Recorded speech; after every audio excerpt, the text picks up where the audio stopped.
সাইফ হাসান যেন perfect allrounder, batting bowling সাথে যোগ হয়েছে ফিল্ডিং, সেখানেও দুর্দান্ত। ৩ ডিপার্টমেন্টেই ধরে রেখেছেন নিজের ছন্দ।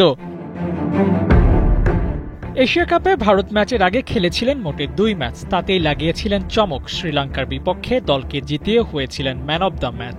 সেই সাথে ৩টি ক্যাচ নিয়ে দাবি জানিয়ে রেখেছিলেন পরের ম্যাচে একাদশে জায়গা পাওয়ার। সেটাই হয়েছে, ভারত ম্যাচেও একাদশে ছিলেন, এমনকি সেখানে দারুণ বোলিংও করেছেন সাইফ। বল হাতে যখন বাকিরা ৪ ছক্কা খাচ্ছিলেন তখন তিনি শুরু করেন কিপটে বোলিং। মাঝের ২ ওভারে ইন্ডিয়ার ব্যাটারদের জন্য চ্যালেঞ্জ হয়ে দাঁড়িয়েছিল সাইফকে মোকাবিলা করা।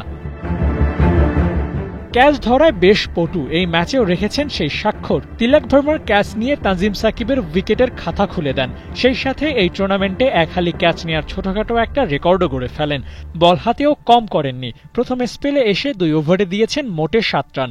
২ ওভারই ওই স্পেল শেষ করেছেন দলের সেরা ইকোনমি নিয়ে। মুস্তাফিজ নাসুমদের ৮-এর নিচে নামেনি। পার্ট টাইমে সাইফ যে হতে পারেন বাংলাদেশের ভবিষ্যৎ, তাই ছোটখাটো এক পরিসংখ্যান দেখেই আন্দাজ করে নেওয়া যায়।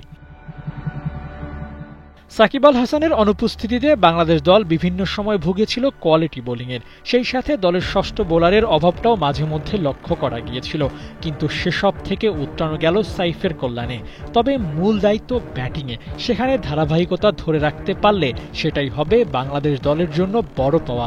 দেখা যাক এশিয়া কাপের বাকি ম্যাচগুলোতে কেমন করেন সাইফ। শ্রীলঙ্কার বিপক্ষে যে মারকুটে ব্যাটিং করেছিলেন তেমন কোনো স্মৃতির পুনরাবৃত্তি করতে পারেন কিনা। আবু নাইম, ৭১।